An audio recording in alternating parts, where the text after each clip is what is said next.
जब आप payment towards demand जा रहे हैं तो आप तो एक्सेप्ट कर रहे हैं कि यस एडमिटेड लाइबिलिटी है। लेकिन अब ये सर्कुलर आया है कि जब मैं इसे पेमेंट करूंगा 10% या 20%, it won't be treated as admitted liability but it will be adjusted towards pre deposit.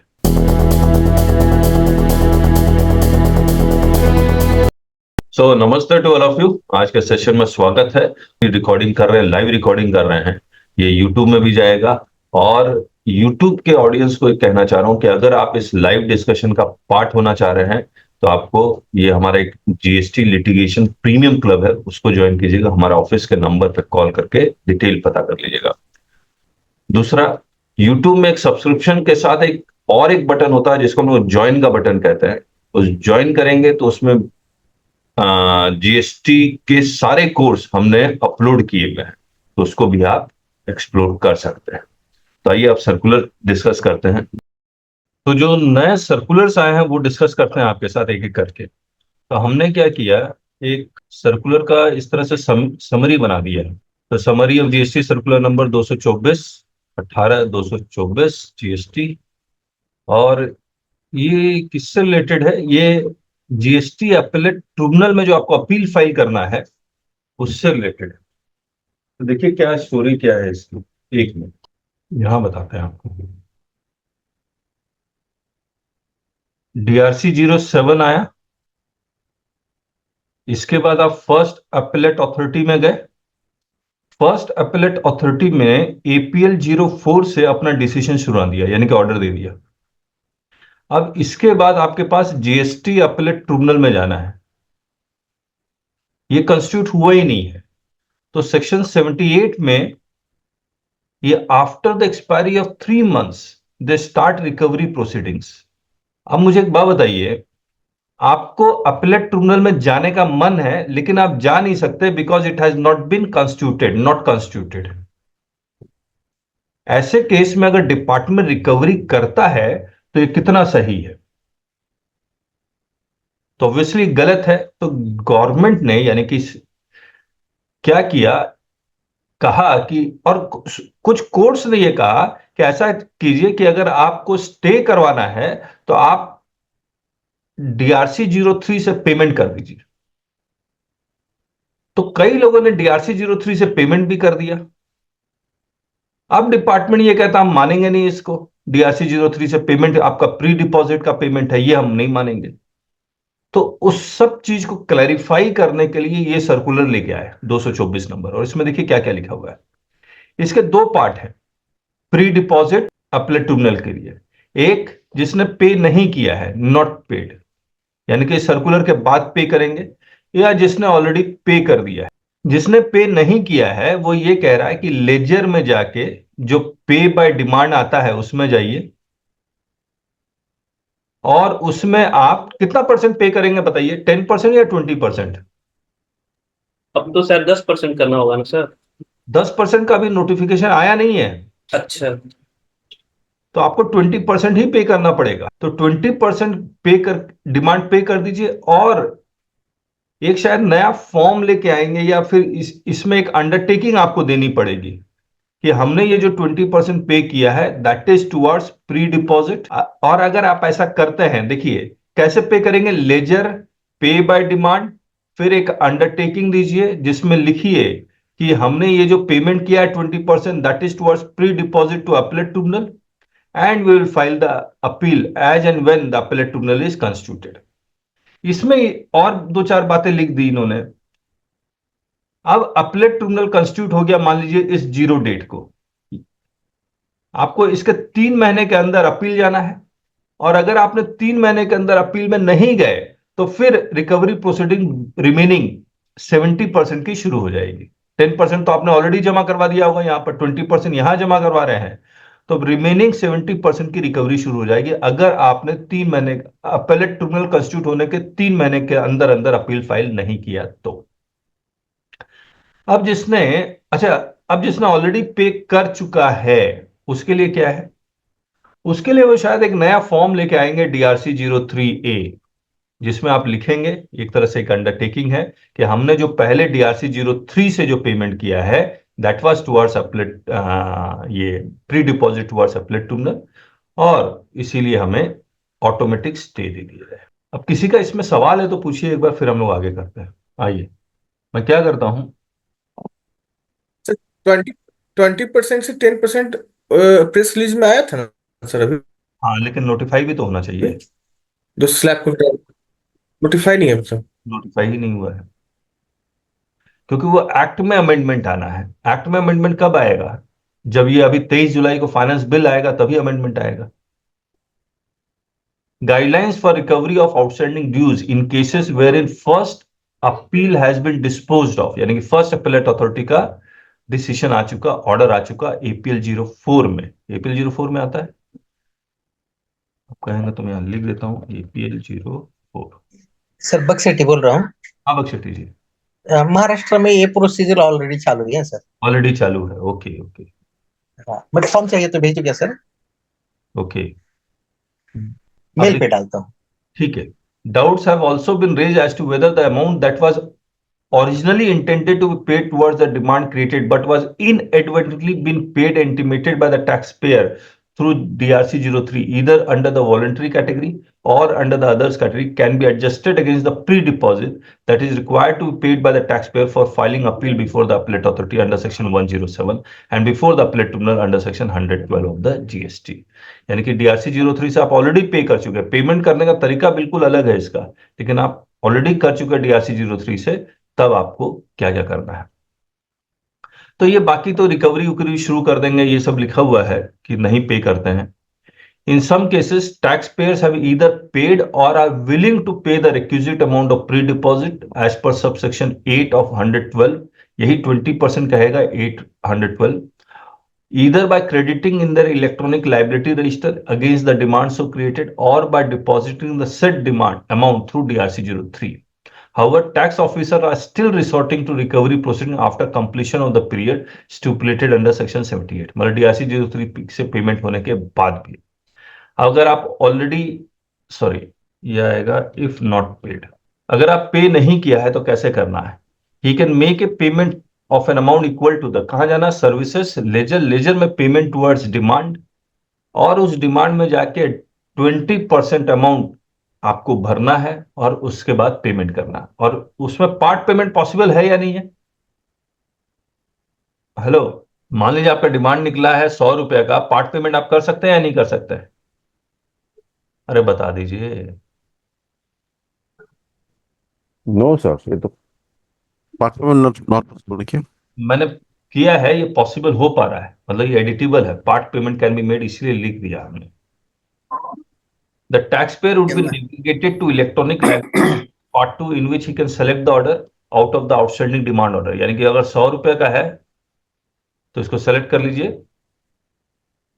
The amount so paid would be mapped against the selected order and demand amount in the balance liability in the aforesaid register. The said amount deposited by the taxpayer will be adjusted against the amount of pre-deposit required to be deposited at the time of filing appeal before the appellate tribunal। अब आपने इस के through payment तो कर दिया, लेकिन ये pre deposit का है, ये कैसे पता लगेगा? लोग, अब आप सोचिए, पहले इससे पेमेंट नहीं कर रहे थे। क्यों नहीं कर रहे थे इससे पेमेंट? कि इससे पेमेंट का मतलब प्री डिपॉजिट है नहीं, DRC 03 से पेमेंट कर दे रहे थे और उसमें लिख देते it is towards pre deposit appellate to. नहीं सर, हम लोग तो इसी से करते हैं, डिमांड में जाके 10% उसका वो फॉर्मूला से चेक करते हैं ना वो लोग कि 10 है कि कितना है। अपील DRC से कभी नहीं करते हैं। ओहो, अपील में जाके करते हो ना। ट्रिब्यूनल तो जब सेटअप हुआ नहीं तो उस वहां तो पहुंचोगे नहीं। समझ रहे हो? ट्राइब्यूनल तो सेटअप नहीं हुआ है ना। नहीं, तो ट्राइब्यूनल जब सेटअप नहीं हुआ तो वहां पर ऑटोमेटिकली 20% 10% आ ही नहीं सकता है। अच्छा अच्छा, ओके। अपीलेट अथॉरिटी को, जब फर्स्ट अपीलेट अथॉरिटी को अपील फाइल करते हैं तो ऑटोमेटिकली वो 10% ले लेता है, करेक्ट है ना? उसका ले लेता है, बाकायदा फॉर्म है। लेकिन जब तक APL 01, यस APL 01, लेकिन वो ट्रिब्यूनल में जो फॉर्म है APL 05 है शायद, वो तो अभी आया ही नहीं है, वो आप कर ही नहीं सकते। जब आप पेमेंट टुवर्ड्स डिमांड जा रहे हैं तो आप तो एक्सेप्ट कर रहे हैं कि यस एडमिटेड लायबिलिटी है, लेकिन अब ये सर्कुलर आया है कि जब मैं इससे पेमेंट करूंगा 10% या 20%, it won't be treated as admitted liability but it will be adjusted towards pre deposit. Clear है? अब ये जैसे ही पे कर दिया, लेकिन अभी भी ये नहीं पता लग रहा है ये प्री डिपॉजिट का, तो ये कह रहे हैं कि ऐसा है, अंडरटेकिंग फाइल कीजिए. The taxpayer also needs to file an undertaking or declaration with the jurisdictional proper officer that he will file appeal against the said order of the appellate authority. This. On providing the said undertaking and on payment of an amount equal to the amount of pre-deposit as per the procedure mentioned in para 4 above, the recovery of the remaining amount of the confirmed demand as per the order of the appellate authority will stand stayed as per the provisions of this. इसमें किसी का कोई doubt? Sir एक case है मेरा, हाँ, जैसे admitted tax 100% paid है, केवल इंटरेस्ट और पेनल्टी बचा हुआ है, ठीक है, तो उस केस में तो आप अंडरटेकिंग लिख के दे दीजिए. ये 100% इज प्री डिपॉजिट, ये जरूर से लिख दीजिएगा, 100% इज प्री डिपॉजिट, क्योंकि आप केस फाइट करना चाहते हैं ना. हाँ हाँ, तो 100% इज प्री डिपॉजिट. मान लीजिए उन्होंने रिकवरी कर ली, तो भी आप ये अंडरटेकिंग लिख दीजिए कि जो आपने रिकवरी की है that is treat that as 100% pre deposit. नहीं तो फिर ट्रिब्यूनल में थोड़ी जमा करेंगे आप. हाँ, सर जिस ऑर्डर में टैक्स नहीं होगा, इंटरेस्ट पेनल्टी फाइन होगा, उसमें कितना डिपॉजिट है? उसमें तो डिपॉजिट है ही नहीं, 25%. उसमें तो डिपॉजिट है ही नहीं ना. और पेनाल्टी अगर 129 का है, एक पेनाल्टी अगर 129 का है तब 25% है. जो 122, 130 उसका तो 25% नहीं है कि है? नहीं. अच्छा, नहीं है सर, नहीं, देख लेते हैं. 129 ही लिखा हुआ सर. ऐसा भी केस है जिसमें 100% रिकवरी हो गया और एपीएल का वन का टाइम बार्ड हो गया फर्स्ट अपीलेंट का, तो पहले फर्स्ट अपीलेंट करके उसको हम लोग डिसमिस करके तब ना फिर अंडरटेकिंग देंगे सर ट्रिब्यूनल का. देखो, मेरा तो ये थॉट प्रोसेस बहुत सही है कि आपको अगर रिजेक्शन एपीएल 04 में मिल रहा है तभी तो आप ट्रिब्यूनल में जा पाएंगे. डायरेक्ट ट्रिब्यूनल के तो जा नहीं सकते हैं, कैसे जाओगे? टाइम बार्ड हो गया. डायरेक्ट नहीं, डायरेक्ट नहीं जा सकते. पहले रिजेक्ट कराना ही होगा ना एपीएल जी. एपीएल 04 के बिना पॉसिबल नहीं. प्रॉब्लम क्या है कि सर ना, सेंटर वाले जीएसटी में ना वो तो देते ही नहीं है ऑनलाइन अपील, कुछ नहीं देते ही नहीं है. एपीएल 02 और एपीएल 04 ऑनलाइन नहीं देते हैं वो. अच्छा, ये provided that no appeal shall be filed against, ये 129 के अगेंस्ट सिर्फ 25% है. 122 ये सब की ये कोई आपको डिपॉजिट करवाने की जरूरत नहीं है. ठीक है, अब आइए.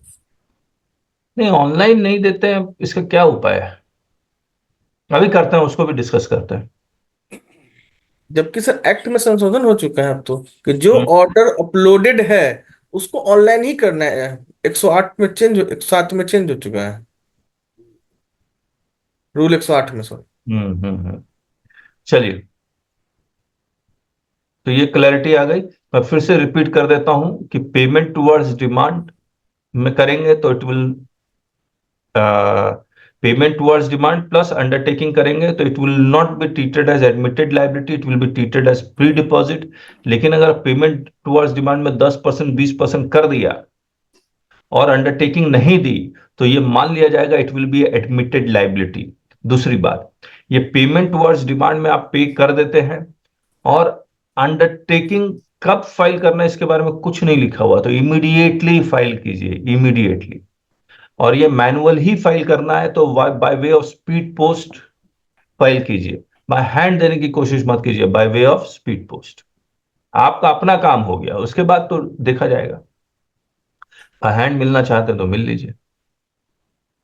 अब in case the taxpayer does not make the payment of the amount equal to the amount of pre deposit, यानी कि 20% से कम या 10% से कम किया, तब तो आप अंडरटेकिंग वो मानेगा ही नहीं. और does not provide the undertaking declaration to the proper officer, then it will be presumed that taxpayer is not willing to file appeal against the order of the appellate authority, and in such cases recovery proceedings can be initiated as per the provisions of law. Similarly, when the tribunal comes into operation, if the taxpayer does not file appeal within the timeline specified in 112, the remaining amount of the demand will be recovered as per the provisions of law.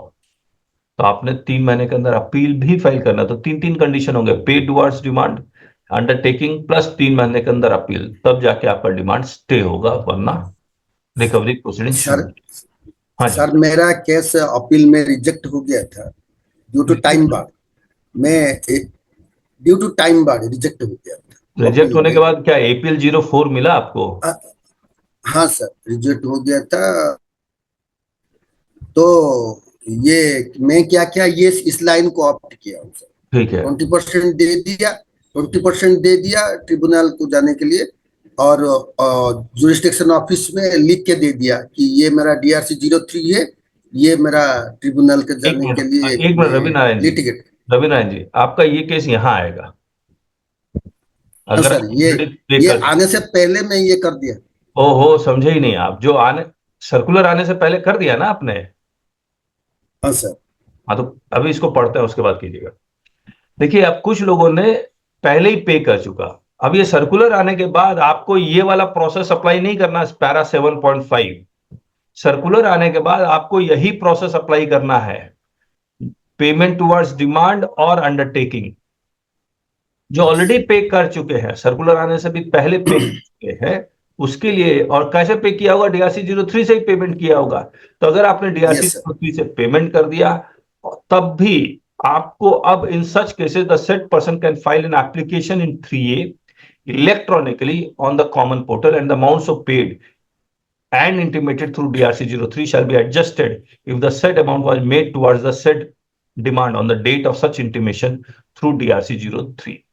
अब कहानी है कि DRC 03 अभी electronically आया ही नहीं है, तो जब तक नहीं आया आप मैनुअली कीजिए। मैनुअली मैं दे चुका हूँ सर, मैनुअली भी लिख के दे दिया था। अरे मैनुअली आपने 3A लिख के दिया है क्या? मैं 3 ये तो अभी आया तो आने अभी के लिए देना है, सोचा अरे मैं, इससे रवि नारायण जी, अभी देना है इसको। आपने जो दिया अभी उसको फिर भूल जाइए। अच्छा अच्छा। हाँ, पूरा सुनिए तब तो।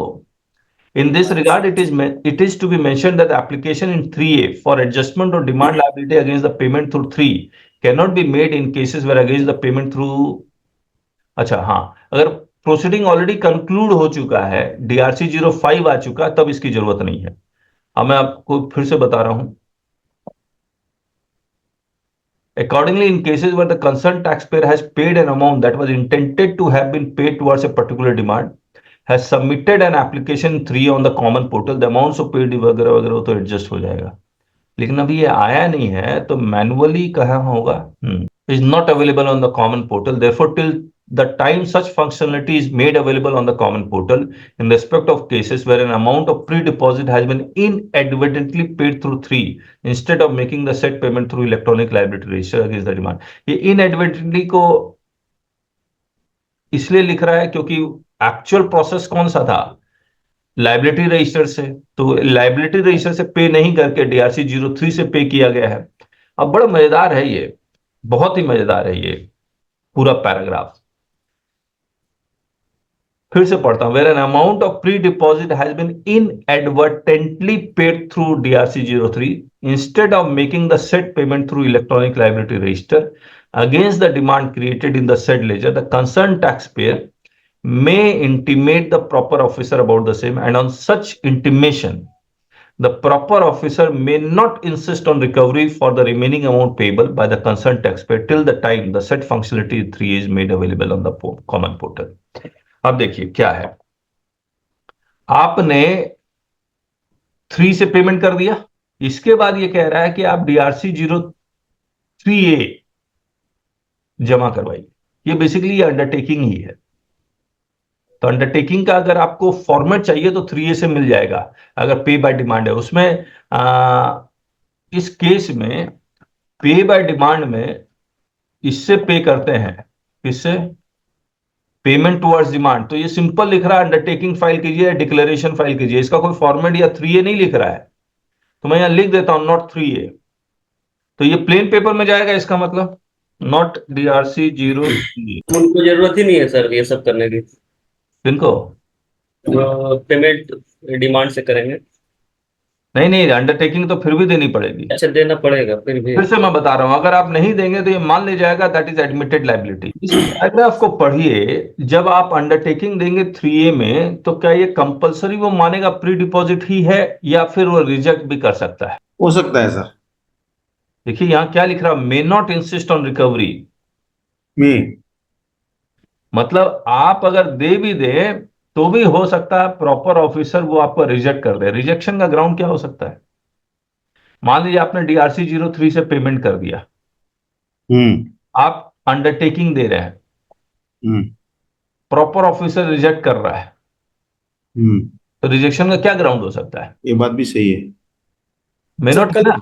कल एक इशू आ रहा था, हाँ अपलेट का कहना था कि आप डीआरसी से पेमेंट जमा किए हैं तो आप पहले 4 करवाइए, 4 नहीं करवाइए तो हम क्यों मानेंगे कि इसी पीरियड में इसी आपका जो डिस्प्यूट का पैसा है आप किसी और का भी लायबिलिटी खुद से वॉलंटरी पे यस कर देते हैं। यस, आप DRC 03 से आपने पेमेंट इसी किया, पॉइंट का ये पैसा हम कैसे मान लेना कहना है ठीक बोल रहा है। रीजंस यहाँ रीजन। लिखना पड़ता है ना, रीजन। हाँ आप वहाँ कुछ लिखा नहीं रहता हम लोग में जो पे करते हैं। हाँ, जनरली लोग लिखते नहीं है, इसमें प्री डिपॉजिट अगर नहीं लिखा हुआ है तो हाँ अक्सर फिर हो सकता है इसको रिजेक्ट। इसको ख्याल रखिएगा, जब भी DRC 03 से पेमेंट हो तो वहां रीजन जरूर लिखा हो, it is made towards pre deposit when the appeal will be filed. कहां पर? अपलेट tribunal. Once the functionality of 3A is made available on the portal, the concerned taxpayer may file an application on the common portal at the earliest। इसीलिए मैंने ऊपर में बोला था कि तुरंत फाइल कीजिए। And on doing so, the amount paid 3 may be adjusted against the pre-depo। However, in case the taxpayer fails to file an application in 3A on the common portal, the proper officer may proceed to recover the amount payable as per the provisions of 78 and 79 of GST Act। ठीक है, अब मैं क्या करता हूं, DRC 03 निकाल लेता हूं, वो फॉर्म पढ़ लेते हैं हम लोग, उसमें क्या क्या लिखा हुआ है। ये नोटिफिकेशन, इसमें 40 नहीं, तो हम ढूंढ लेते हैं DRC 03A। ये रहा फॉर्म 43 में, application for adjustment of the amount paid through DRC 03 against the order of demand. GSTN, legal name, trade name, ARN of 3A,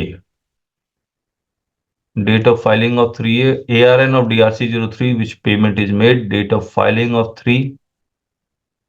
ये सब ऑटो आएगा। ऑटो कैसे आएगा? ऑटो कैसे आएगा जब तक आप 3? जब पोर्टल पर ये रहेगा। सर जैसे हम लोग डालेंगे ना डीआरसी जी 3 जो ऑलरेडी पेड है उसका डिटेल तो ये ले लेगा, फिल कर लेगा उसको। 3 तो हो चुका होगा पहले से। मतलब 3 का डिटेल वो कहाँ बोल रहा है फिल करने के लिए? सब ऑटो ऑटो लिख दिया यार। ARN मांग रहे हैं ना सर यहाँ ARN। अच्छा अच्छा, जैसे ही ARN फिल करेंगे, हाँ इस कॉलम में बाकी सब भर लेगा ये। Other cell be auto filled, तो ये ऑर्डर नंबर भी तो डालना पड़ेगा इसमें।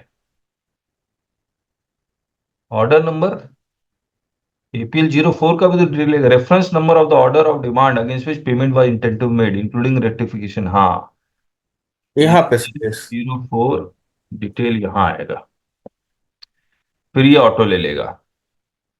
ये अंडरटेकिंग है, देखिए।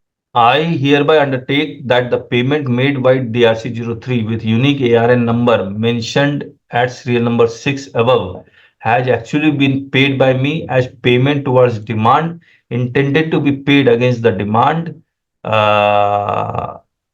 ये देखिए यहां आ गया। 07 का क्यों लिखा है? अपीलेट अथॉरिटी तो फॉर्म हो चुका है।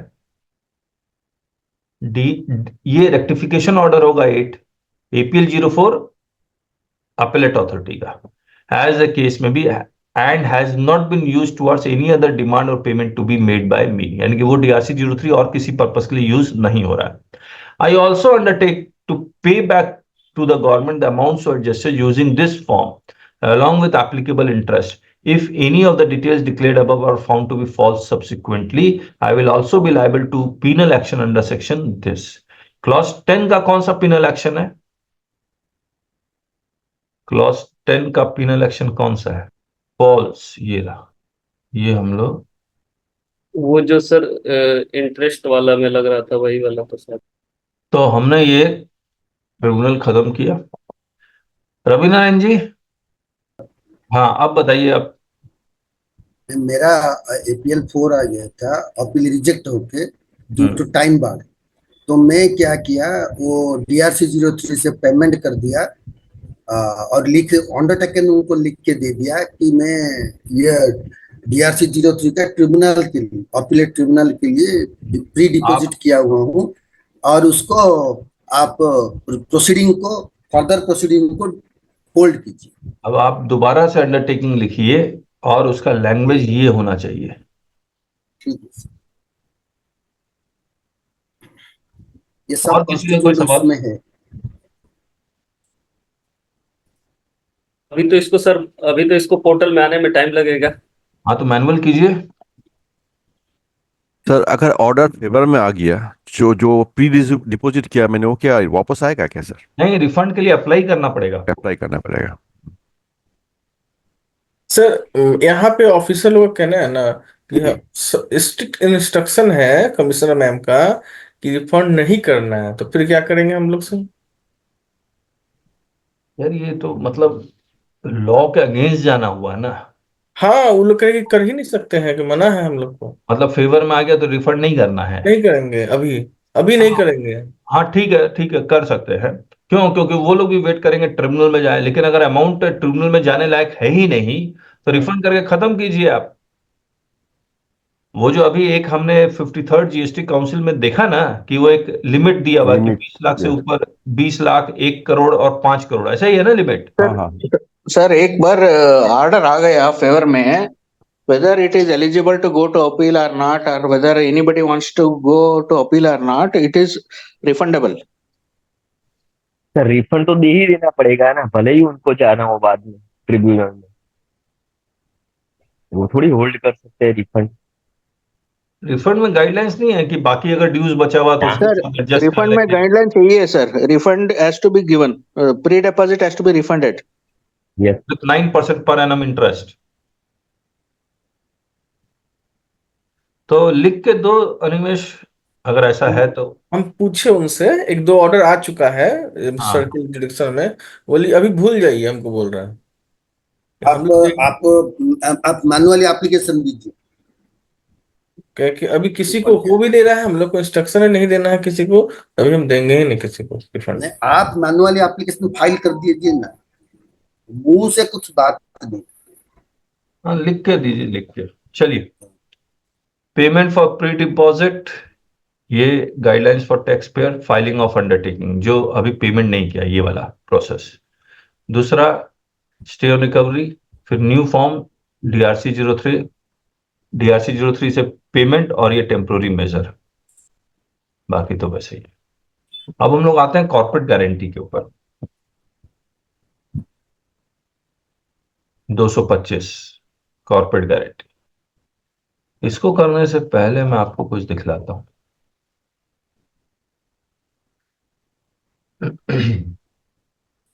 देखिए, सबसे पहले ये डिस्कशन हो जाए क्या कॉर्पोरेट गारंटी देना सप्लाई है या नहीं।